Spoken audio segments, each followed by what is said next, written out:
G'day, legends. Welcome back to Beers and Breakevens. Heading into round two. Round one, done and dusted. Good God, we're off to a ripping start. How fucking good. Done and dusted. It was a long 2 weeks, but we got through it, Timmy. How are we feeling after the first week? I'm off to a ripping start, mate. I don't know about you. You're in all sorts. I'm stumbling at the start line. Good to see. Fantastic. Kathmandu, how be thee? Oh, very well, very well. It's been quite a day, but my favourite thing every week is sitting down and doing Beers and Breakevens with you guys. So life's great. Yeah, look, Kat's got a bit of carry on in her this week, and she has been giving an official warning at work. Do not beat me in SuperCoach. Do not fucking do it. She was lipping before the week, before SuperCoach started. Mate, She's she getting comes confident. in, she puts together the best doc of all time for the show.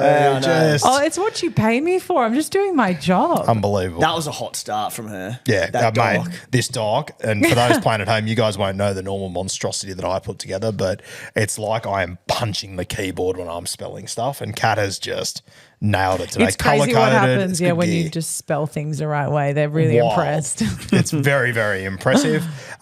Good start to the SuperCoach season. Should we do a quick little rank check and score check? I scored 1,255. My rank is 27,249.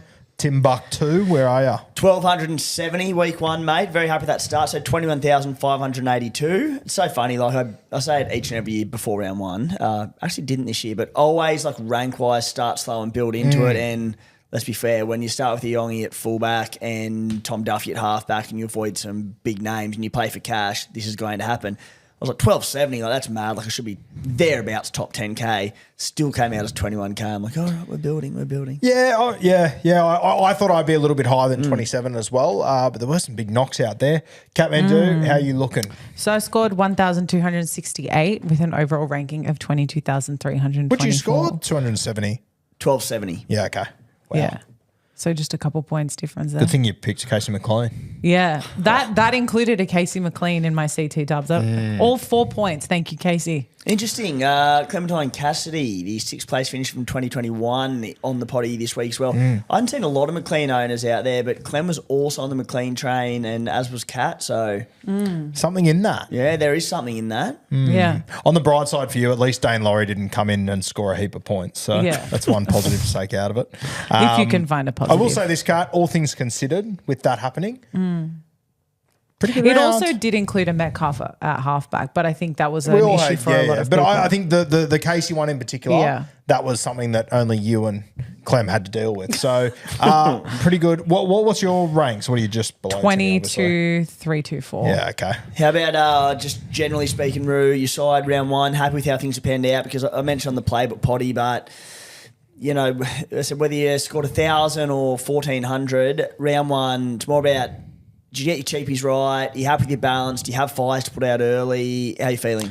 Mate, I'm actually feeling okay. CTWs, I'm really happy. Marzu, Garrick, Roger, all went really well. I've got Shibasaki, Purdue, Tamale, and Toya. So ticked my 4 boxes there. Really happy with them. Went with Iongi. He scored well, thankfully. I've got Tom Duffy. I mean, it wasn't great, but, mate, it was 27-0 in a game that a halfback didn't get any ball in. Sorry, it was 27 points in a game that he didn't get any points. So, and I mean, he's at 198K. I'm okay with that. Probably my biggest mistake, mate, was Vaimalga from the New Zealand Warriors. Only scored 16. That's disappointing. I'll probably move him on before we get to price rise, so I'm not concerned. The big punt that we took was Riley Smith. Big punt, huge punt, yeah. I've had a lot of people mention me, 16 points, that sucks. He played 50 minutes. That's all that matters to me. He will get points. I think that if you go back and watch that game, Riley lost a lot of points in desperation moments trying to put on big tackles and coming out of the line, and he had a few errors out of dummy half, and I don't know. I've said all off season I think he's going to be a star at the Eels. I loved, mate, at one point they were getting smashed. They went on a close shot of the huddle of the Parramatta Eels players, and he was the dude talking. On debut, coming off the bench. He's the real fucking deal. I have no doubt about it whatsoever. Trade him out if you want. It's going to be a mistake, in my opinion. Mate, great start. Obviously not the point you wanted there, but I mean, I didn't play him. I assume you didn't play him either. I'm not expecting to set the world alight immediately, but at literally bottom dollar to be able to pick him up at, I said, could have been more minutes as well. He went off cramping, I believe, late in that game. Really hot game down in Melbourne. point scoring wise, they got obliterated by the Storm. And you add to it the bloke who's fighting for the spot with there at the moment, Brendan Hands, while he was on the field, and this isn't to say it was Hands' fault, but there were tries everywhere. So it bodes really well for him. And at that price, like, more than happy with it. Good signs. Good signs as a Supercoach owner of Riley Smith, but let's just reassess after round 2. If he plays 60 minutes and scores 15 points, very bad signs. But I'm confident as well. Yeah, no, I think he'll be okay. And I look at people that have, Owen Paddy, they scored similar points. I want Riley Smith every day of the week, and it's not even close Was for me. Riley Smith, was he the one who beat Gutho's fitness records? Correct. That's what I'm saying. He's the real deal. He is the proper real deal. I can't see Owen Paddy playing huge minutes this season. They've just gone out and signed Jaden Brayley apparently as well. It's not effective immediately, is it? No, it's not. Year. But I think it's a sign of where Owen Paddy's maybe at in the pecking order realistically. Mate, as a whole, I'm really happy with the team. I see you went Dill Lucas with me. I like it. I'm not going to be like, oh, Tim copied me, because that's for fucking cowards. I'm not in the cowards business, but I think it's a good decision by you, mate. Well done. I don't know where you got the idea from, but I think it's a good call by you. A wise Supercoach taught me into it, the Supercoach spy.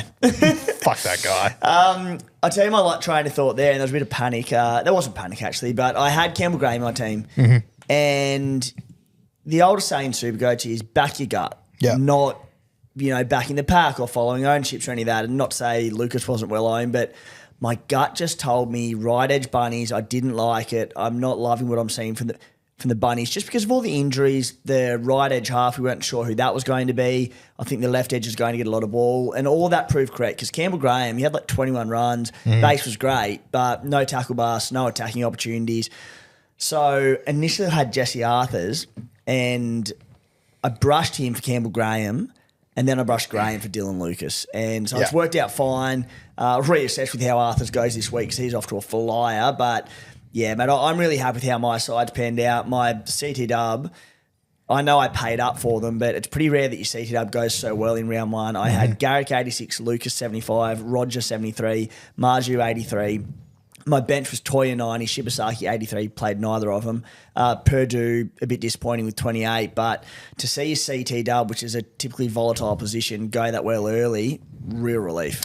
Yeah, I've got Dylan Lucas in my 2RF at the moment too, so I'm looking forward to bringing him down for a cheapie and going to someone big. That was another big part of it. Two moves I made before round 1 that were late on in the piece over the weekend were Lucas at 2RF because I thought there's going to be cheapies emerge at 2RF and there's going to be cheapies emerge certainly at CT dub. Having the flexibility to go him up and down accordingly is fantastic. The other one I went just based on when Nat Butcher was ruled out, I'm like, Nafahu White in this Roosters pack with all their injuries has to play decent minutes. They got belted, so I think he actually played a few less than expected, but 43 points in a smash team. They now have no Radley this week. But the big part of him was I wanted a dual front row, second row because I've got Tino and Horsburgh. So it just gives me depth at 2RF and front row that I otherwise wouldn't have had. You feeling okay about White? I'm feeling okay about White, yes. Because, I'm not super confident, but Spencer's to come back next week. I think this week he has to play decent minutes. I won't play him against Penrith, but I think he will. I think work rate will be there. There's the odd tackle bust, the odd offload. Whether there's not much to beat, 367K. So having him as the dual there is fantastic. Mate, I might sell him round 3, I might sell him round 4, but early on, for the purpose of what I need, I'm happy. Yeah, I said to you last week that, because I've had him in draft last year, and, mate, Robbo's got a tendency when he has a poor read or something, he fucking pulls him off the field and gets the shits with him. And I thought his defensive work on that Pakes try was really poor, and I think that would have shit Robbo. I think it'll be interesting with him. Reportedly, they're looking at Francis Michael Molo to potentially bring into the system.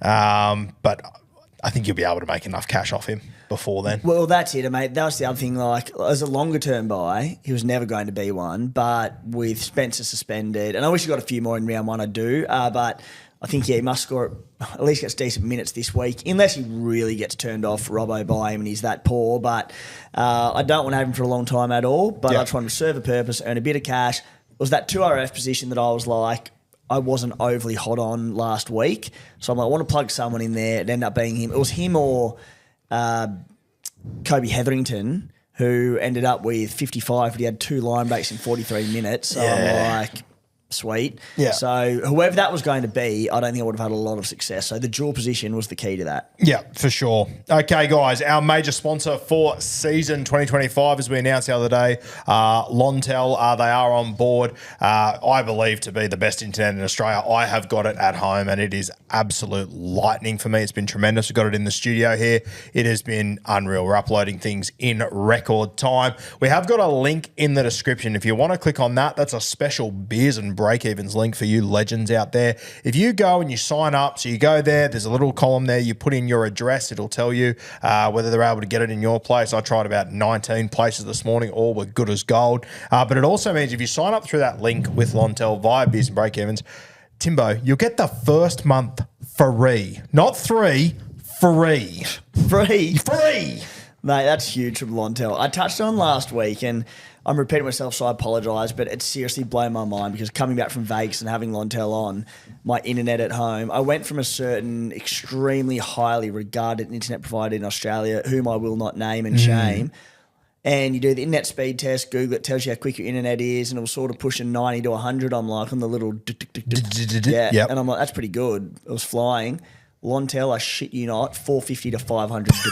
Good God. Yeah. Probably got them on a slow day too. Yeah, that was a tough Flying. day for him. We're going to actually do that with some of you guys. Once you sign up, we're going to do a speed test in your house. You can send them in and we can see how they go. But yeah, Lontel on board for season 2025. Super excited for them to be joining the team. As I said, guys, there is a link in the description. Go click on that. Have a look at the availability at your joint. If you sign up, you will get a month free. I spoke to them today on the phone and they sort of said, mate, try it out for the month. If it doesn't work for you, go back to your old one. We're pretty confident they'll stay. So I love that sort of confidence. That gives me like that confidence and that arrogance I like to see from footballers in my SuperCoach team. The Nathan Cleary, get out of the way. I need the pill. I'm the guy on this side. A bit of Jerome Luai about it. Oh, boy. Just backing themselves. Yeah, I absolutely love it. So, Lontel, link in the description. Go and support the people that support us. And who doesn't want faster internet? Please.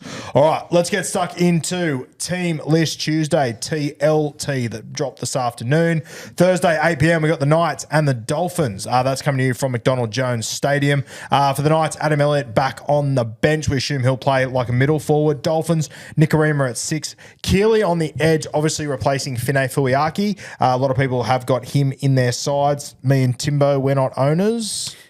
No. It's only 1 week. He'll be back in there. We'll see how minutes play out. It will give you an extra week to look at him, though. Anything on that game, mate? No, not too much there, mate. Can we announce for that game, are you going to be in attendance on Thursday nights? Yep, I am. Okay, good. So I we'll was, be doing... I was like, what, the Knights-Dolphins game? We should have discussed this before. Yeah. We're doing a live stream with Tom and Eddie that night. Of course, it is obviously the Knights with the Dolphins, the jewel in the crown of the NRL. So we'll be there on Thursday night. I plan to be blind for this one, just quietly. I can't wait for this, but I'll be honest, come back from Vegas and a lot going on, a big piss up over there. Among the work professionals, of course, I'm like, give myself a little bit of a spell, and the message come through from Tom and Eddie, stream on Thursday night. I'm like, oh, here we go. Speaking of, have you got about 200 USD for me or what? I was thinking about it the other day. Yeah. Yeah, giddy and up. I swear How on my good. life, I wasn't tight-assing out of that. It's about 130 Oz. Gun. I think we're going to put on a little SGM on that For what night. it's worth, and I wasn't trying to steal your money. Great memory because you're in a state when we won that. I was in a rugby league state of origin there. All right, let's get to Friday, 6 p.m. Warriors v Manly coming to you from Go Media Stadium in Auckland for the Wars. Essentially 1-17. Still no Laban on the list. He played reserve grade last week. I thought he might get a little bit closer. Not there at the moment. For the Seagulls, Takiaho obviously out. LAA at prop. Tommy Talau back on the extended bench as well. Anything to come out of that game, mate? No, I mean, with Takiaho out Manly as named essentially from last week, as they should be after that big win at the Warriors, I think it's just a relief for owners of any Warriors players that there aren't any changes in there, any sort of major changes in there. So Luke Metcalf gets another crack, as expected, but, you know, there's a few little nerves in the belly there. Isn't it funny, like you walk away from Vegas, you go, geez, the Warriors were poor. Then you get to the end of round one, you go, they weren't in the top 3 worst teams all of a sudden. It's crazy how it's played out. Well, I've said on the Playbook Potty before, there, and I said all preseason, worked out here, great call. There's never blowout margins. There was 3.5 of them this week. Yep. And 3 big blowouts. Shows just what it sort of suggests is that the gap between the top and the bottom in the NRL. I know it's only one round, but probably bigger than other years. Yeah, I tend to agree with you. Friday, 8 p.m, we've got the Panthers and the Roosters at CommBank Stadium. Jeez, I'll tell you what, when they scheduled this one, Timbo, I don't think they would have expected $1.06 favourite. Wild how it's played out. For the Panthers, Casey McLean on the sting, Brian To'o returns, Liam Henry on the extended. I would assume if Liam Henry is available, he will probably come onto the bench, but we will see. For the Roosters, Wong's been named on the edge. Feketi is at lock. Makatoa, who's come over from the Parramatta Eels, was on a training trial with the Chooks. He's managed to get himself onto the bench there. And Billy Smith, he's been named on the extended bench. He is playing centre. He has been named at centre in New South Wales Cup. One to watch there, Timmy. If I had to put out a little bold prediction, I think there's a world where you could see Marky Mark move to the wing and maybe take Dom Young's spot and Billy Smith maybe come into this side. It's a bit of a long shot, but Dom Young scored 2 tries on the weekend. I thought he was very, very average, personally. And I could see a world where this maybe happens. Spicy. Very spicy. I think there's a world. It's funny because the Roosters, who were very ordinary in that game, 2 of their best were Robert Toya and Noanga Nidawazi. Yep. So Billy Smith will come in at some point. He's going to be a great Supercoach buy when he does and plays those first 2 games. I'm hoping they give it another couple of weeks so that I don't have to get him by sort of round 4. But I think Billy Smith will be a buy once he comes in, and I think he'll come in and win a spot wherever that might be. Yeah, and Robbo, he had an interview about 2 weeks ago, I heard, Timmy, where he said, they were talking about Mark and playing centre. He said, I do believe his best position is wing, but it's just not available at the moment. I reckon it's a serious sniff. I think Noanga Nidawazi's best position is definitely wing on what I've seen earlier. Not to say he's not great at centre. I tell you what, if he goes to the wing as well, he's going to be a serious Supercoach prospect. Probably as the Roosters get some softer games and hopefully a few troops back and start hitting a bit of form. But he just beats that first tackle every time. Yep. Can play. And if he does land on that right wing outside of Rob Toyal, I'm feeling very good about those 2. Very, very good. So we'll see how it plays out. I've heard that Feketi, I think there's a good chance he could play right edge and Wong at lock, but we'll see how they run out. I've said it all season, which has been 2 weeks long so far. I will not be playing Trent Robinson roulette this year. No, thank you. Saturday, 3 p.m, Wynn Stadium, Dragons and the Bunnies. For the Dragons, Blake Laurie named on the bench. Hamish Stewart there as well. I think he played well on the weekend. I think he holds on to a spot. He'll be Supercoach relevant, I think. For the Bunnies, Myers has been named in the centres and making his debut, Bailey Bentley Harpe, I believe it's pronounced. I apologise if I got that wrong. Go and check out the short ball on Instagram. He put up a couple of highlights from this kid. I haven't seen too much of him, but some very impressive stuff there. And Jamie Humphries, mate, in the 7, as we all expected, but it's good to get that confirmation there. Anything for you in that game?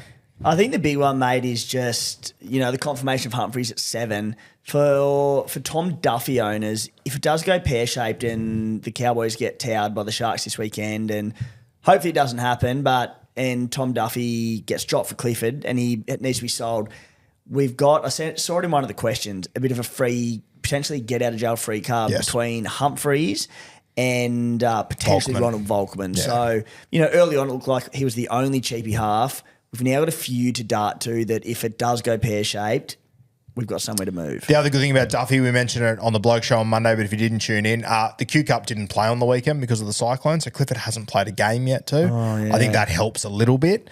But hopefully the Cowboys can turn it around this week and Tom Duffy can hold on. Speaking of Cowboys, Sharkies, Saturday, 5:30 for the Cowboys. Nanai has been dropped. Timmy Williams picked up the dog and bone and said, Toddy, listen here. I've got a call you need to make. Kai O'Donnell's come in, mate. Kai O'Donnell played for the Canberra Raiders a couple of years ago. I really liked the look of him. I thought he went to the Super League way too early. I'm keen to see how he goes. Yeah, I mean, Nanai getting dropped. Shovel. Yeah, and again, I've been critical of him for a few years just because I think we know how good he can be, and that is one of the best back guys in the game. But I don't think he can play that rookie card of defensive issues and learning the game now. He's far too experienced, played in enough big rep games that. at NRL club level, he needs to be better. And he was found out again a lot on the weekend. But Kai O'Donnell comes in, who a lot of Cowboys fans quite excited. As you said, did some good things at the Raiders among a very stacked pack in recent years with like Hudson Young there, Elliott Whitehead there, a lot of good back rowers. So keen to see how he goes off the back of that Super League stint. Is he a relation to Luke O'Donnell, do you know? I had a weird feeling he was a younger brother, but I'm not. I'm pretty sure, and I'll confirm this, but Luke O'Donnell had not another brother. Luke O'Donnell's brother did play in the Raiders system. I think it was a different O'Donnell. We'll confirm. Could be the same one. Shout out to Luke O'Donnell. Runs a very nice chicken store around the corner. I would highly advise it. Yeah. Next to, I forget the name of the pub. This is going nowhere fast. Sharkies are 1-17. I guess the big watch, mate. Big watch as it is every week. Nico's groin. You're so happy with yourself. I was very happy with that. But yeah, I can report, me and Kat, we were both there at Allegiant Stadium for the captain's run. He was goal kicking when he was there. He was having shots at goal and whatnot. Timmy messaged me and said he's definitely goal kicking. I went, yeah, mate, he kicked a captain's run. I was very surprised in Vegas not to see it. I think the advantage is, Tim, he was kicking captain's run. He's obviously close to doing it. It's been 2 weeks since then. I reckon he will goal kick in this game. I do too, and take out the SuperCoach bias and how badly I want him to as a Nico owner. The stats back it up. Like, he's the best kicker at the club. Trindle hits him okay. Nico hits him terrific. So I think he kicks as well. Jeez, it's big though, because I want to hold Nico, and I'm happy to hold Nico and Death Ride very reluctantly, Nathan Cleary through the Storm game in Melbourne, a few other tougher ones, and grit my teeth until hopefully Duffy can make a bit of money or whatever, however it plays out. Needs to goal kick though. Yep, 100%. Yeah, big watch this week. I just wanted to check in for you, Kai O'Donnell. Yeah. I can understand where the confusion is because Luke has a brother called Kyle. No way. Yeah, that's what it was. Who actually played footy for the Newcastle Knights and the Canberra Raiders, but he made a total of 6 appearances. Wow, that's like Braden Burns and Raiden Burns. That's incredible areas. Yeah. There's also like a decent age gap between Luke and Kai. Decent. So there you go. Yeah, good to see. That's awesome. Okay, Saturday, 7:35, Raiders Bronx, GIO Stadium down there in the nation's capital. Raiders are Savage, obviously suspended, as is Joe Tarpanay. So Hopewade comes in on the wing, Papali'i at prop, Smithies at 13. Nicholson makes his NRL debut in jersey 16. Can I ask you a couple of questions about this lineup, or have we got them for later? No, fire away. Shoot. Okay. Hopewade on the wing, Savage suspended. What do you read into this for spicy, hot tamale? Talk to me. Here's what I think, Roo. I think that Tamale and Hopewade are in a shootout for a wing spot. I think if the Raiders win this game, or if it's tight, they lose by a little bit and Tamale holds his own, I think he keeps the spot and Hopewade drops out. I think if the Broncos go down there and beat them well and Tamale has a few poor defensive reads and Hopewade holds his own, I think Hopewade gets it. I think Tamale is the front runner based on what he did in Vegas and if he can back it up, but I do think there is danger in people going early on him because I think there is absolutely a world where the wingers next week are Hopewade and Xavier. Question. Yes, Guru. Do you read anything into Albert Hopewade playing centre? Yeah. I don't think they drop Chris or Timoko. Well, I mean, they don't drop Timoko, and I don't think they drop Seb Chris. I think they love him down there, so not really. No. Okay. Cool. Potentially, the only thing potentially would be is if Tamale is a little bit further ahead in the pecking order, and they're like, Hopper can be covered at centre too. So maybe. Yeah. But no, I think it's close to a shootout between the two of them with Tamale's nose in front off the back of a good Vegas performance. Do you have Tamale? No. No. Okay. I'm an owner. I'm happy to have him. But I think as you sort of alluded to there, I wouldn't be buying him at the moment. No. Let's wait until we get round 3 team lists and then we make a call from there. Yeah. I'll be waiting. If you do go this week and he gets dropped, it's not the end of the world because he's still only 1 game away from injury. Yeah. He busted like 13 tackles last week. So when he does play, regardless of attacking stats, I think he'll bust those tackles and have enough runs. He'll earn some money. But with what is likely to be a fair few decent cheapies available next week, and we've only got 3 trades matched with the boost, it's one that will be very relieved to be able to do round 5 or 6 whenever the time comes, if I can, to prioritise other moves. On Tamale as well, a heap of tackle breaks in that first game. that wasn't a good day for him. That's what he does. That's what he's done in New South Wales Cup. That's who he is. So yeah, at worst case now, if he gets dropped, I'm more than happy to hold him. He'll come in eventually. Yeah. He'll make big money. That's all So good you as gold. can move this week and get ahead of your trades for next week to free them up. Yeah. I'm happy to wait. Yeah. Agreed. Bronx 1-17. Anything to touch on with this side? Nothing in the box, Nothing. mate. Sunday, 4:05, Eels v Tigers, Combank Stadium for the Eels. Samrani makes his debut on the wing. Sean Lane returns on the left edge. I assume left edge. Williams on the right edge. Riley Smith still in the 14. Kotoga off the bench. And Geimer dropped from the side. There's a lot of people in the world that are hard done by. Geimer, rough end of the stick. I thought he was tough the other day. I don't know, he just seems like a Jason Riles guy to me. Kelmer being dropped from the side and missing the squad altogether. I actually back it. I thought he was pretty woeful the other day. Jeez, I thought Geimer was put out there in a really tough spot. I thought he had a red hot crack. I would have kept him on the bench. I thought he would too. It's a huge, was asked to go out there and obviously played a bit of edge in the past, but I thought... He came through playing edge all the way. Yeah, okay. Yeah. All edge, right. Whether or not he's transitioning to more of a middle, I feel like they don't see him more as an edge. Maybe they do, but he came on, played huge minutes on the edge there after Kelman got dragged. I'm with you, mate. And again, take out the SuperCoach bias. Everything I've seen of him, he's an absolute goer. There are a lot of effort errors he had in there, he was busting his ass in hot conditions in a team that got belted. So they brought in Kitione Katonga, who's back from that injury. I think it was a hammy twinge or something. So he's back in. Rolled his ankle. There you go. So it's, I mean, it is what it is. What are you thinking? You thinking hold or sell? Geimer, don't have him. We don't have him. No, didn't go in. Interesting. I've got Hubner, I've got Jack Williams, and I've got Vaymaga. So that's my bigger concern, Jack Williams. I do like that bench for him, but I want to see him get into the middle. But if he can get 80 on the edge, you're laughing. Yes, 100%. So we'll see how it plays out there. I'm okay if it does end up that way. But no Geimer for me. I think I do wonder with Geimer, mate, is it not he's been dropped? Is it just they want different body shapes? Is that maybe what it is? Because he is a bit of a smaller body realistically. That's the only thing that I can make sense of, because I can't work out a world where Riles walks away from that and puts Kelmer and him in the same boat. I think that's very unfair. I'm not sure. Yeah. I don't know. And it's hard for Riles because I know he got named as the coach to be a fair way out, but he's inherited this team, right? And he came out after the game and said, we're in a transition process and they're rebuilding. Yep. And you can see it looks like he's trying to phase out Bryce Cartwright, potentially Ryan Madison. Have you seen the reserve grade side? The forward pack is Greg, Lussick, Madison, Tuolangi, Cartwright, Geimer. That's insane. Madison. You look at this team, the first grade team, and go, who were in all sorts last week. They could use an edge. They could use a middle or a regular NRL player. Ryan Madison, he can't even get a start. So, Riles has wasted no time going, if you're not going to lift, go on. Going. Go on. Jeez. That was mad. Yeah. That was gone for the podcast listeners out there. This voice doesn't go real high. Sorry, mate. I back that. I'm all man.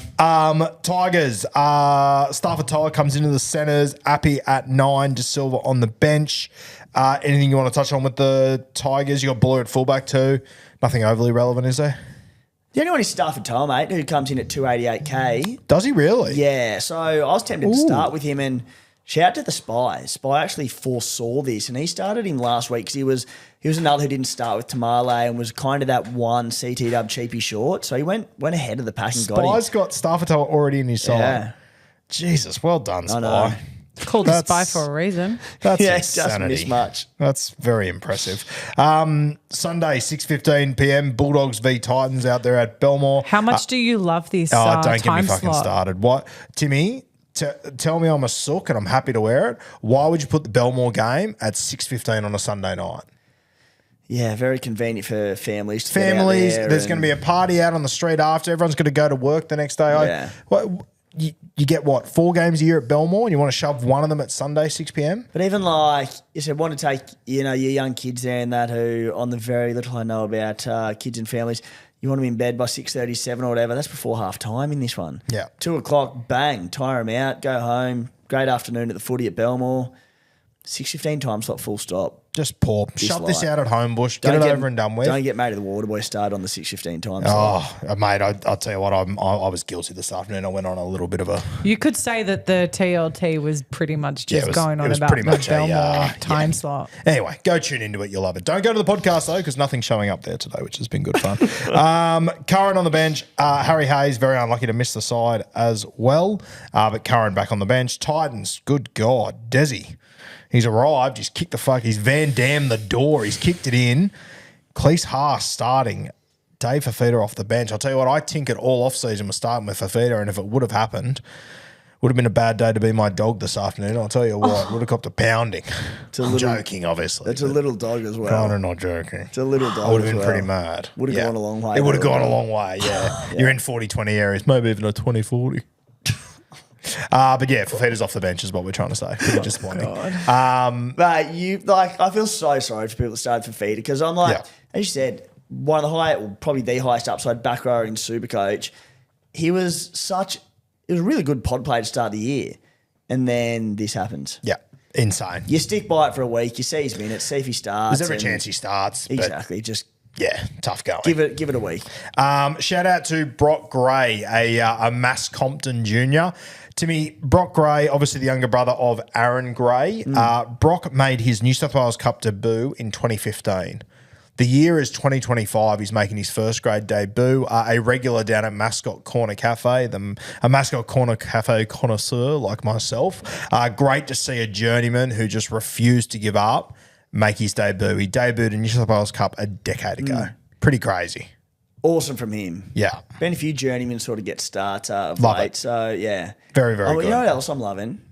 Obviously, we're recording a bit later of a Tuesday night this year. And so podcast still dropping 3 p.m. Wednesday as per normal, but you just go a little bit ditzy this time of night. I don't know if it's the late night air fumes or what, but I like it. Maybe have a little whiskey before the show, a scotch. I might. A couple of Keiths.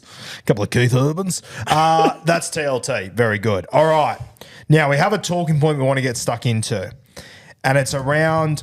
Actually, if you wanted to skip this segment and just go watch this segment at this time last year, you'd hear the exact same thing. Also in 2023. Yes. And did we have a show in 2022? I think we did. This is year... How many comps have I won? Shit. Yeah, 2022. We also did it that year. The unfortunate thing is that's also how I remember how long we've been doing this Yes. And I don't want to ruin this episode in 2026 for you, but I'll give you the hot tip. We're going to tell you to calm the fuck down and not lose your mind over round one scores. Catmandu, I was with you in Vegas. We had a great time. You did cry at one point. Why was that?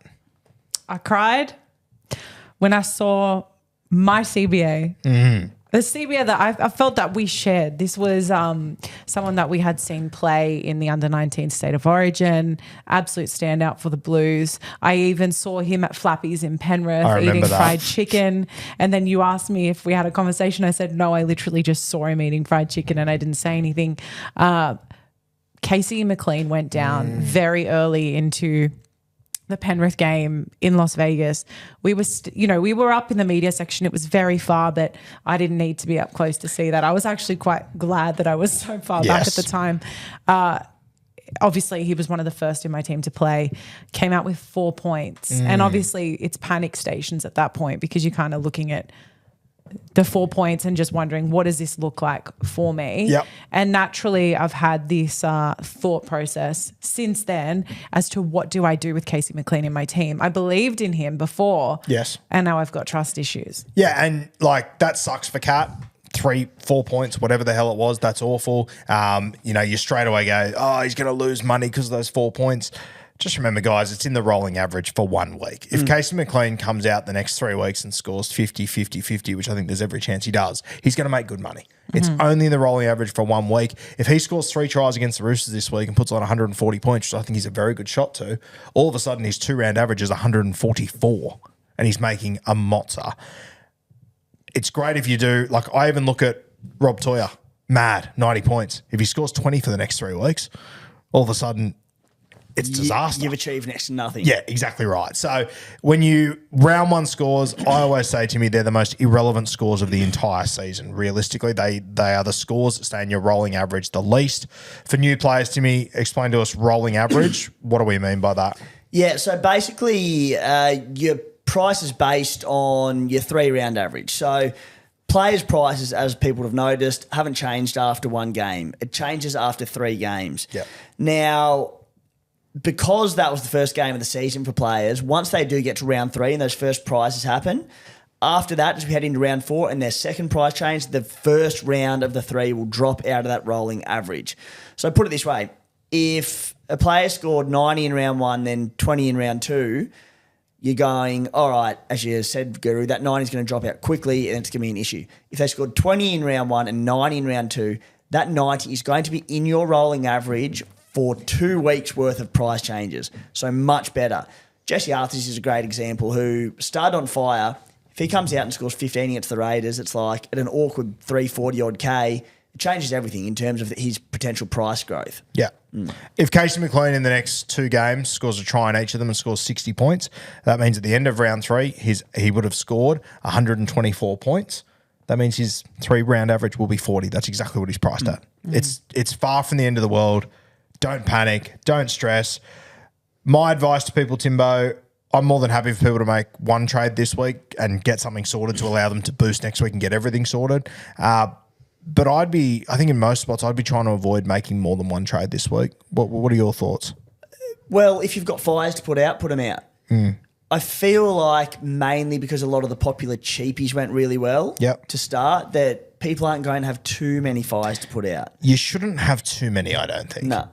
And the way I put it on the Playbook podcast is that round 1, they're anomalies. Yep. There are, particularly in terms of lower scores. We saw a few blowouts in round 1, so there were some high individual scores, and it was quite a very high scoring. Very high scoring. Round 1. But unless someone is doing a different role than you expected, aka a player gets less minutes, like Dimitri Vormunga, and you go, oh, I only got 13 minutes off the bench, you go, less than I thought, I'm happy to sell him.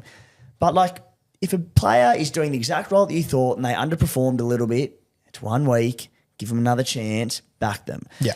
The only exception to it is if, your team might be really well set up. I'm very happy with my, 26-man squad now. And I know I'm going to have to make probably 3 trades next week and boost and get cheapies in, maybe going early on one of them that I think I'll make just to free up a spot. But if you're happy with your squad, don't make any rash changes. Yeah, for sure. Completely agree. I don't think you need to panic stations this week. And as Timmy said, don't be worried about using a boost next week. I think everyone should use a boost next week. All for it. Take the opportunity. Even if you think your team's great, make it better. Take the opportunity now. We've had 2 looks by then at players, so we've got more assurances on roles, on minutes, on how teams looking, all these things. A one-off game, it's tough. It's really tough. Yeah, it's brutal out there. All right. Bluewealth Property are back on board as a sponsor this season. They have obviously sponsored the Beers and Breakevens SuperCoach comp this year. There is a $5,000 cash prize up again. The code for that, 295466. So you can find that on the screen here somewhere. We've got, I think, about 9,000 people in there or something around that ballpark at the moment. Just under. I want to absolutely pump the living shit over 10,000. So make sure you get in there. $5,000 up for grab, as we say every single year, guys. You can come second out of 160,000 and win $5,000 off SuperCoach, or you can come and win Beers and Breakevens and win $5,000. So I think it's an absolute no-brainer for you guys. Shout out to Bluewealth Property. They've got some big events coming up, Timbo. My God, they're not short on events, Bluewealth Property. They're just here for the common man, which is what I love. They are. A few of our favourites as well. And we get some webinars out off the back of them as well. Fuck, I've missed a webinar. How good. I found myself in conversation about Bluewealth Property a variety of times over the off season, talking to my helps me with my finances, the fun of being a freelancer. Yes. He was talking about rent vesting, and I said, funny you mentioned that. Let me tell you about it. Oh, stop it. How'd you go with that? Did you deliver it? Oh, yeah, and he was actually very impressed with how much I knew. Yeah. Mind you, I haven't gone to a webinar yet, so Tony and Oh, Walter. you're missing out. I You haven't know. lived. What are you doing? I'm going to have to This get on year. that. This is the year. Yeah, that's a 2025 thing. I might get you to run a webinar. I might reach out to T-Rex and see if we can put you in charge of one. What do you reckon? Let me go to one first. I think you do okay. Bright light stuff, Catman do. Yeah, maybe. So Bluewealth's first property showcase for the year is in a location that has done extremely well for Bluewealth clients in the last 2 years. The location and the property details are to come. I'll give you a red hot tip though, Timbo. I reckon it might be aligned with some NRL expansion, and it's not PNG. Snowy Mountains. Snowy Mountains, the Hydro. Cooma Stallions take on the NRL. Don't mind it. So keep an eye out, guys. Obviously, Bluewealth Property doing fantastic things. And as always, we have got a link in the description for you guys to go check out. The properties that are going to be coming available, they are very close to beaches, parks, shops, schools, everything you need. So make sure to stay tuned. That is Wednesday, the 19th of March, 2025, via webinar at 7 p.m. That is next Wednesday, Timbo. Or we'll be deep in trades by then. We will. There'll be a bit going on by then. I Don't miss can't out, wait. Yeah, Bluewealth Property, Property Showcase, webinar next week, Wednesday, March 19. Make sure you hit the link in the description to go and check it out. Our weekly winner, too, of the Beers and Breakevens comp goes to William. William Sharp with an E on the end of Fletcher fame. I love to see that. He scored 1,518. What a nudge. Willie boy. Don't 15, touch 18. Willie. Killing it. I'd love to have scored 1,500 in round one. How good would it have been? The wrong Willie. Wrong Willie. But shout out to you, Willie Sharp. Very good gear, mate. Don't touch Willie, got cat. Like that. Very good. I'm stoked with that. William, make sure you send an email to beersandbreakevens@gmail.com. I do not have a football anywhere near me, but that's coming your way. We're going to get some hats made up too. So send an email to beersandbreakevens@gmail.com. For the love of God, if you win something this year, send me your address. I'm not guessing anymore. Do you know how hard that is? 25 million in this country, and I've got to guess where you live. Send me your address, send me your name, do me the favours, and we'll get you out a prize. Or don't, because saves us on postage fees. We got to keep more footies and hats, It whatever. does, but I want to get it to you. Yeah, I me want too. to. That's Good what show. I crave. That's what gets me up in the morning, Timbo. So please put your address in the goddamn email. All right, shout out to you, Willie Sharp. Good gear. Timmy, start deep.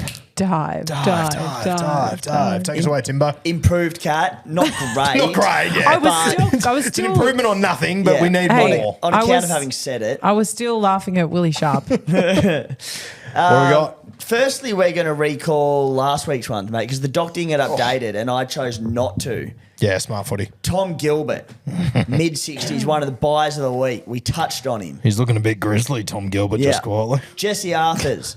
Did I shit can him slightly as a buy? Maybe I did. Still got 90 odd though. Toby Couchman, who's going to feature again this week, came out and played 70 minutes. Jack Howarth came out 94 or something. The deep dive is where it's at. Yeah, 100%. I think Toby Couchman, mate, is a really good example of what you mentioned before, just looking at players' roles and all that sort of stuff. His brother obviously did an ACL. There was a HIA in there. He got enormous minutes off the back of that. Yeah. But, I mean, he played 70 minutes. I think he'll play 50, 55 every week. I still think he's a very interesting dude. Which segues nicely into our first plays, and it is the Dragons pack. Fuck yeah. I saw that coming. Yeah, well done, mate. I know Try you're on assist top of that. early. They'll probably give me a TC, the bastards. That was all me. Toby Couchman, 483k, scored 69 points in 70 minutes with 61 in base. The best thing about it, Rude, dual position to our front row forward. Averaged 38 minutes per game last season. So let's say that drops from 70 to like 50. There's still value in him as a buy. Yep. Could be a cracker. The other one there, one that you may have touched on last week, is a bit of a watch. Hamish Stewart. You want to see what his minutes look like, but made the unfortunate injury to Ryan Couchman, devastating for the poor bugger done his ACL, but it is potentially going to open to minutes for that pack. And Stewart's got 42 points in 42 minutes. He's bottom dollar at front row, so he could be a nice little move from Royce Hunt next week before any price changes. Sorry, Dragons have the bye next week.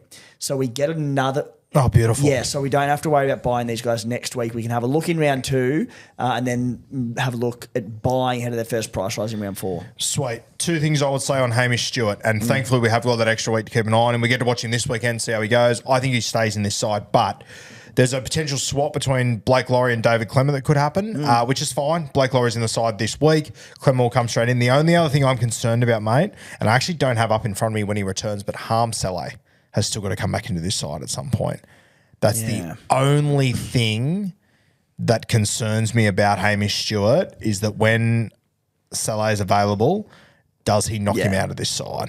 Which I would assume you probably keep RFM in the side and you play Harm Saleh over Hamish Stewart. Yeah, the only beauty of Stewart is Harm Saleh is never fit. Yeah, he is never fit, 100%. Hey, he's been training with Helen. He has been. Has He's probably he? about to win a Dally Yeah, M, you to be saw fair. Egg all over your face. You saw Bronson Cherry, right? What a season! Yeah, incredible. You could say that was all Helen. I want nothing more than Harm Saleh to fire under Helen, and he probably will. Yeah. wanna see Well, him on she the says field. he's a natural, so Okay. Thanks, Selwyn.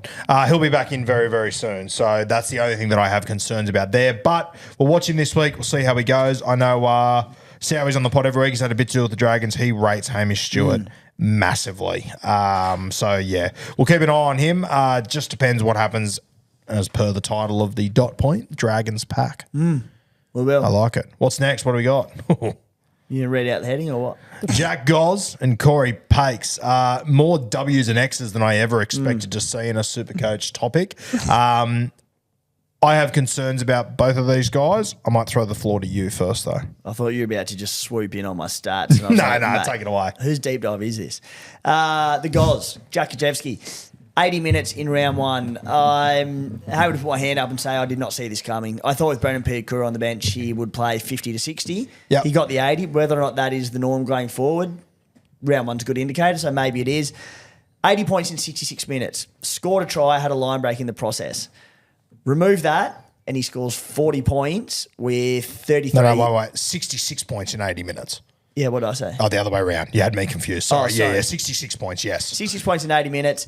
Take out the try and line break. 40 points he scores with 33 in base, which is very poor for an 80-minute back rower. It's a tough one because he screams trap, but I'm just like, if he's a locked-in 80-minute back rower at 232K, there should be some money to be made there. Maybe not heaps, but at least a little bit. The base is so poor, but if he's an 80-minute man, he'll make some cash. Yeah, I even think you're being generous there. Like if you include the 2 tackle breaks in that play, you include the over 8 metres, all of a sudden you're into 35 base in 80 minutes. Like, I don't know. You're relying on him scoring a try to go above 50. Realistically, we'll get close to 50. You're gambling on attacking stats. Yes. The way I see it, I have no interest in buying this week. If he comes out and backs it up and finds some more attacking scores, well, we go, all right, there'll be at least some initial cash generation, but he could very easily come out and score 35 in 80 minutes. If he can go 50 plus this week and he's going to make enough cash in the next few weeks, I'll have a look at him. But yeah, if he gets that low base of 35 points, we're not going this off one game or what'll be 2 games or whatever. Like, he's always done this in Supercoach. I feel like I've been watching him for 15 years do this. And then what about Pakes? What do you read into here? I thought this weekend, mate, there was 2 players that looked so much better than their Supercoach score. Campbell Graham and Pakes. Yeah. Were the 2. Can't believe Graham had 21 runs and ended up on like 44. honestly, but having been at that game too, he was unbelievable. Yeah. Like, I wasn't keeping track of I couldn't hear commentary. I wasn't keeping track of Supercoach. Just from pure optics, he looked like he was in so much control that game. Yeah. Maybe I'm being slightly critical. Well, I'm not being critical. It is what it is. No tackle bus in his 21 runs, that's where you tackle bus offloads where you just bank points with all your runs. So it's all good and well to have a lot of runs, but how many are over 8 metres for the 2 points? Yep. For new Supercoach players, a run over 8 metres is 2 points, under 8 metres 1 point, and then the other one is just getting a few tackle bus on there. Anyway, Corey Pakes, you're right. He is one of the best players of the round. The Danny Levi's have been thrown around with Corey Pakes. Yeah, so... Leave my family out of this. That's rough. 56 points in 57 minutes. That was with a try and a line break. He had 17 base in that time. It gets worse. He had 1 run. So Pakes is a funny one because he's 232K. He's very cheap. The minutes and base aren't there to see him making cash. He will also be very attack reliant. However, mate, he's looking good. He's looking crafty. Behind this Broncos pack, which was just monstrous on the weekend, maybe they just come. What do you think? Yeah, no, I'm not interested. Yeah. Sandon Smith wasn't great. I'd rather have him. Riley Smith scored 16. I'd rather have him. He's playing the same amount of minutes. I think he'll get through more base than him, despite what the score on the weekend says. If you've got him, I wouldn't be panicked, but I sure as fuck wouldn't be moving to him. Fine if you've got him. Yeah. And you're going, cool, he looks great. Broncos look great. Happy days. Just buying him is another story. Much like Ajevsky, a lot of us are running probably one cheapy hooker there. It's like if you want to get rid of one of them next week, between all these cheapy hookers that are floating around, Riley Smith, Tommy Starling, Phoenix Crossland, a few of these guys, one will emerge and maybe it's Corey Pakes next week. I just think it's worth having another look this week. Yeah, I agree. The only avenue I can see you trading him out is if you're one of the lucky people to have Connor Watson or Plath in your 2RF, then I can understand making moves to one of the good guys there. But I think you could do so much worse than Pakes. If he comes out and scores 40 this week, that'll give him a 90-point average across a 90-point score across 2 games. Yeah. You're doing okay. Yeah. So, yeah, I wouldn't be panicking. Gerald Helter Skelton, talk to me. He almost did exactly what I expected. Yeah. 62 points. You read his stats, and you go, how the hell do you only end up on 62? Scored a try, the line break, had 23 runs and 5 tackle busts, and you go, oh my goodness, that is elite scoring. I know, how does it equate to 62? Scoring-wise, he could be a SuperCoach Adonis. However, job security concerns me because of defence. And he was all right in this one, but he made 0 tackles and missed 3. Defence, not Drell's strong The old point. Nathan Durkin stat line. Made famous by the one and only. So Skelton is interesting because he's got the margins about him where he'll finish a lot of tough tries, he'll have a lot of carries, bust a lot of tackles, and just be a beast. Early days Marju where I'm not convinced on job security. The only thing, I can't push back on anything you've said there, the only thing I think helps his job security, mate, is that they just have no middles. And I think he's so important coming out of their own end. He's essentially another front rower in that side. He might be the second best front rower on the team after Terrell May, realistically. I think when you pick Skelton, you know what you know the fire you're playing with. You're going to get burnt occasionally, but I just think the warmth you're going to get from what he does, Tim, I think Benji sort of wears it, but I get where you're coming from. He's another owner's going, you beauty, how good. Non-owner, I'm just going, he's one rubbish defensive game away from, there's a few options they've got there and and could get dropped. Not saying it's going to happen, but just be aware. 100% be aware of it, yes. Much crazier things have happened. Fletcher Sharp, mate.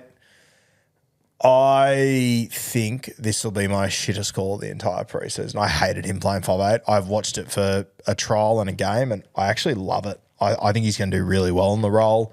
The whole Dill Brown thing's a conversation for another day, but I'm really liking Fletcher Sharp. I sort of looked at him as a bit of a pod play, and if he was 100K cheaper, I think I would have dived on him. It's probably just too much. I cowered it out and get him in draft, and I kind of regret it all. I think he's going to have a huge season. He's that shit price at 636K. He's just one that I just feel I'm going to sit here and be a coward for the next 2 months. You do that, to be fair. I do that. Yeah. You have. I wasn't going to say it to you, and I wasn't going to bring it up, but you have real coward tendencies. That's all right. I'm glad we got here. Got me second overall in SuperCoach, so I'm not too concerned. He just looks good, right? So 83 points in round 1. The Knights only scored 2 tries in that game. 14 runs, which for a 5'8" is unreal. 10 tackle busts. He's just good.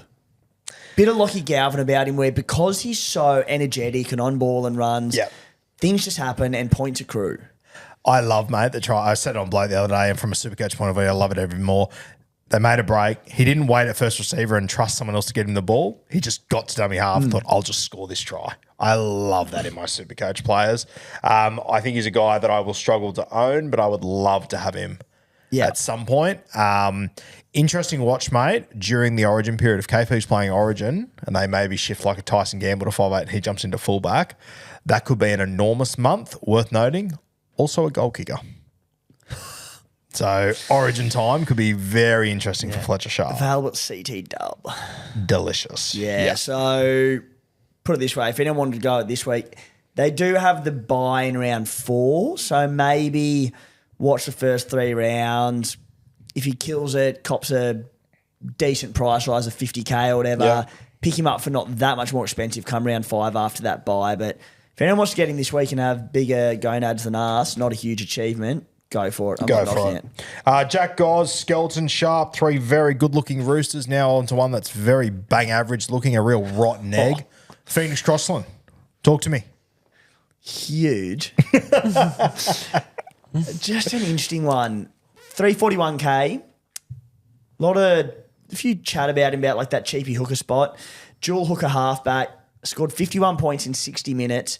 He had 50 tackles in that game. Fuck, he's good, eh? He's just Fox Sports tackles, which, like, I don't know what NRL had him down for, but NRL, like, they pay him out way more.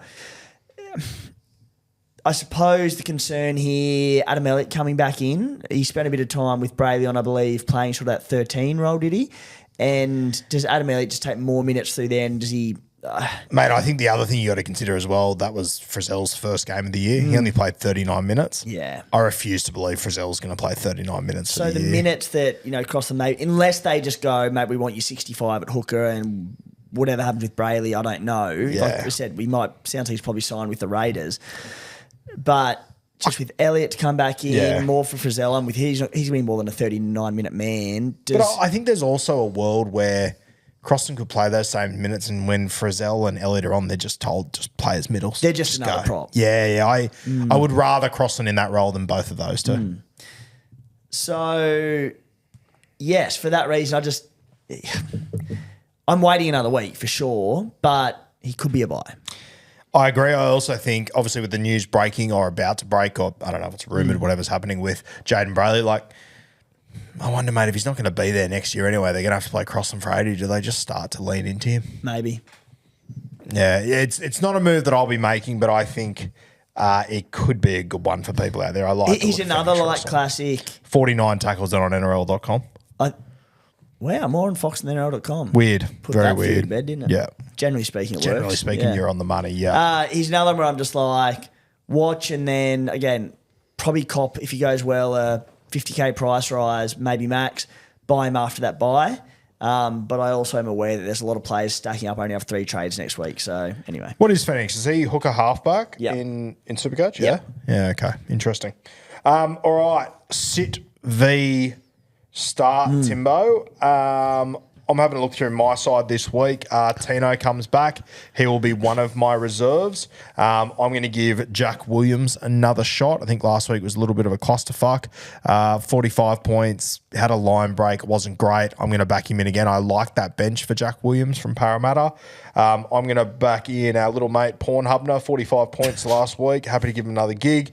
And then I'm going to back in Iongi against the West Tigers, mate, which means that I've got to decide which one of Shibasaki, Purdue, Tamale, or Toya I play. The other one I'll probably leave out of the side. Early feelings for me are probably... Say again, so it's between Toya, Shibasaki, Purdue, Tamale. and Tamale. One of those 4 I will play as my 4th CTW. My early vibes, I am probably looking at... Shibasaki is my early Saw that one feel. coming. Yes. Cat's got it. Tamale, who the greatest got? Brisbane. Yeah, I'm probably going to go Shibasaki. I think he's probably the player there. Yeah. Yeah, I've got my starting side pretty well picked themselves. I've got the 4 gun CT dubs at the moment, so it just basically comes down to that bench. Like I'm playing Corey Horsburgh at the front row, him or Terrell May. Let's say Terrell May starts. I do have to play Sandon Smith this week against the Panthers. Don't love it, but 80-minute man, kicking a few goals, so he might kick 1 goal in that game if they can score a try or take a pen. But I will be playing Iongi, Corey Horsburgh, and then I've got 2 to choose from on the rest. I think I'm going to back a bounce back from Luke Metcalf and play him, and I think a lot won't. because of his 12 in round one. What are you looking at me for? Oh, yeah. I also think, though, a lot will be forced to play him because of Munster's bye. That's my current situation. Yeah, well, I've got Dillbags and him, so. Mate, I think people are overthinking Metcalf. I think people trading him out and shit. Mate, like, what would be on, for me, if I was coaching Luke Metcalf this week, my number one piece of advice would be run the fucking football. We want you to have 10 runs of the football. That's going to lead to SuperCoach points. He's too good not to. And, mate, whether the Warriors win, lose, or draw, they're going to be scarred from what happened in Vegas. And they've had 2 weeks to just seethe on what happened and go, we need to bounce back here. I think Manly win the game. I'm tipping him. But the Warriors are going to be much improved and there's going to be a few more points. So I'm going to back Metcalf in and I'm going to play Yongi, Metcalf, Corey Horsburgh, and my fourth one is which becomes interesting. I can go like Duffy, Purdue, Shibasaki, Toya, Hubner, Nafahu White. It's tough. I'm leaning towards giving Duffy a crack at home. Good service up in Townsville. I don't love Shibasaki. I think he can go low without any attacking stats. Purdue, give or take. Toya against the Panthers. So I don't love it, but I'm thinking Tom Duffy. Oh, Duffy. Yeah, okay. Any interest in Riley Smith potentially? Or you just rather wait and see until you see the risky. score? Yeah. Yeah, probably no not. fucking I'd doubt. like to see the minutes. Yep. Like if he came out, and we expect him to play more again, but if he came out and hands played 50, played 30, it could be a disaster. The thing about Duffy is he's an 80-minute man. He's kicking some goals. We think we don't know how many. He's starting halfback. He's a runner. So I mean, even in that game against Manly, I know it's not a good score, 27, but they got pounded and he scored 27. So I'm like, I think I'm going to go Duffy. Hubner's the safe option if I want to bank a 45, but I'm just going to chase a little bit of upside. Yeah, I'll back that. Fair shout. Okay, mate, just quickly before we get into captains, are you making any trades this week? It's one that would happily hold off on and have another look at him, but because there's no major fires I need to put out in my team just yet, I would like to get on the front foot and make one trade to free up the extra ones for next week. So I'm thinking Seyfarth, potentially to Tommy Gilbert.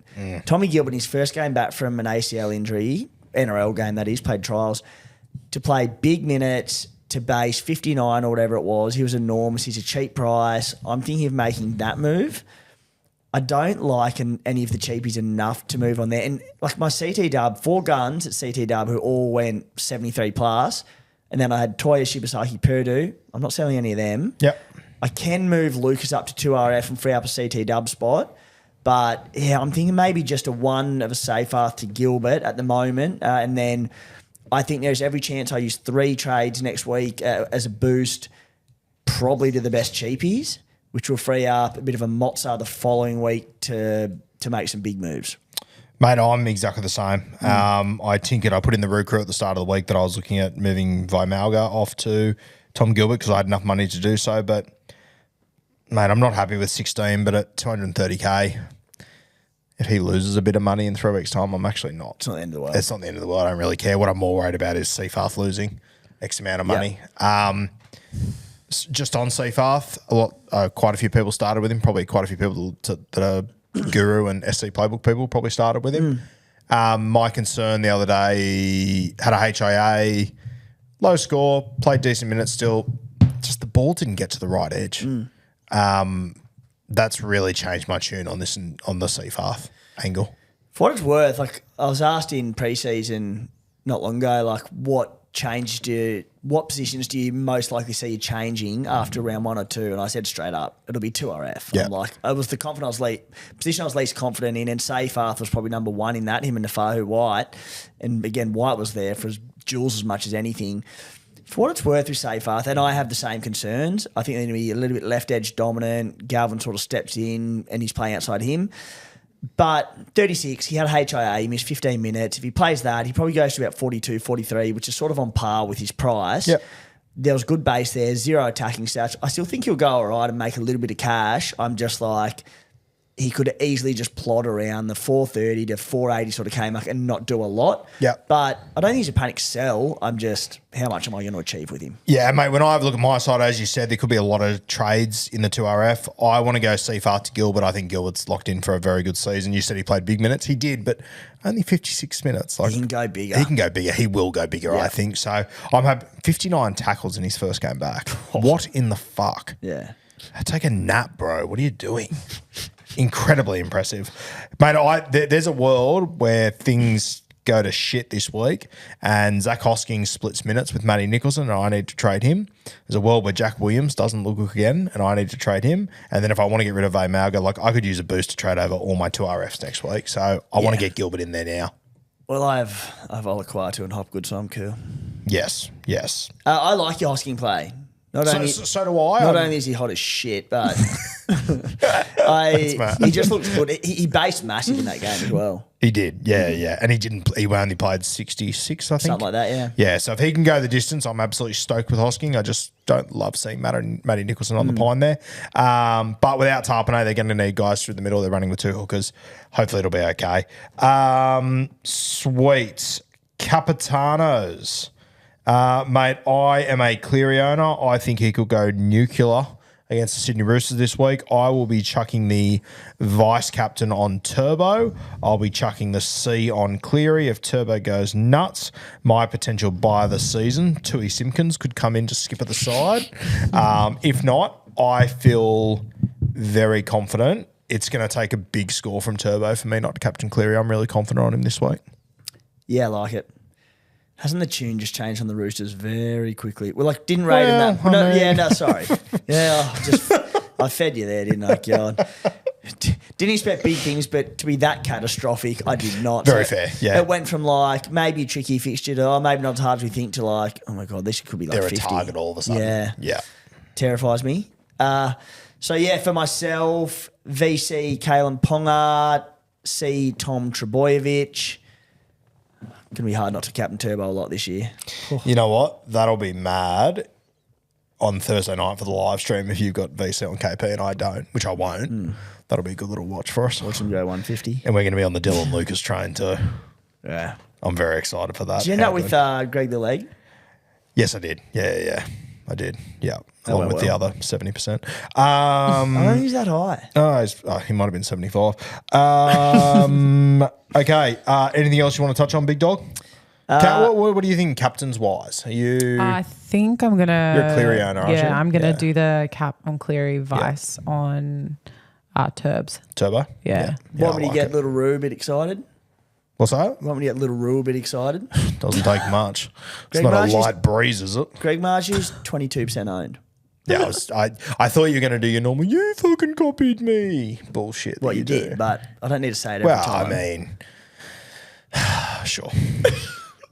Isn't it, see, like the Dylan Lucas thing, I just let it go. I don't need to throw barbs like you copied me. I just rise above, but man, I'm getting altitude sickness from rising above all the time. You're a humble king, Getting aren't you? too much. I am, yeah. He's ready yeah. for Peru. He's ready. Okay, are we done? Yeah, we're done. It has been an absolute pleasure. Guess what's back? Oh, the late show. Holy shit, I'm excited. We're getting ready. And I'll give you the hot tip. It's late. There might be a brewski on the cards here. Late show. We'll be back tonight. We'll let you know what time that will be. 8? I reckon 8. 8. I think 8's a good slot. 8 p.m. YouTube podcast will all be there. We'll be going through some of your questions. It'll be rapid fire. We're going to keep to 30 seconds. It'll be a quick show. We're actually going to keep to 30 seconds. We're actually going to keep to it. We're going to do it. We started fast last year. We faded. We tend to do that. We're going to stick to it this year. It's Kat's responsibility to yell, scream, We're gonna throw. buy I'm not ruling out a scratch. We're gonna buy. if we get above 30 seconds. I want to get one of those little electrocute. We will get buzz you guys. like the dog collars when they bar. That'd be mad. Fuck, that'd be funny content. Well, as soon as it hits 30 seconds, I'll buzz you. That'd be proper funny. We won't be doing that. I'm scared of it already. But late show coming your way tonight, 8 p.m. Stay tuned for that. Lontel, the link is down below, guys. Go click there. Go and check out your premises. And if you do sign up, you get 1 month free internet. Honestly, I've never seen faster internet. It has been incredible at home, at the studio. We are absolutely flying. Links down there. Bluewealth Property as well. Another link that is in the description. Support the people that support us. They're putting up $5,000 dues for you guys for the winner. They have got an event, the Property Showcase, Wednesday, the 19th of March, 2025. SC Playbook, an enormous episode. They're calling it an award-winning episode that came out last night. What'd you touch on? Who'd you have on? You know, will be awarding. So we had the Spy and Clem Cassidy. That's why it's award-winning. Yeah, we actually had a cracker. The anger, the outrage towards a few tries just given on the weekend. Oh, Spy? The Spy. Yeah, he hates it. Fuck. The Spy is phenomenal at picking whether it's going to be, who the try is going to be awarded to. He gets it every time. I'm about 97% completion on it. Spy's 100% without fail. And the point he makes is that when there's these blow-ups about try assists and who should and shouldn't get them, Fox Sport to award it, they're actually extremely consistent and methodical about the way they do it. Whether you agree with it or not, they're consistent. So we've gone through a bunch of examples with it, and the Spy's spoken through how they award it and why they award it, so people can look out for it rather than just blow up off the bat. So it's good. It's good, yeah. He's very good at what he does on those Spies. His accuracy is incredible. And he takes it personally, which I love. He's really backed himself. He said that over the course of this weekend, he's going to sit there and do it live, and if he gets it wrong, people can go all in on him wherever they want. So I love that. He's really backed himself. How good. Beers and Breakevens league code, guys, 295466. Make sure you go and join the league code. I want to pump that well and truly over 10,000 this year. $5,000 up for grabs in there, courtesy of Bluewealth. Thanks for joining us once again. We will see you in a couple of hours for the Late Show.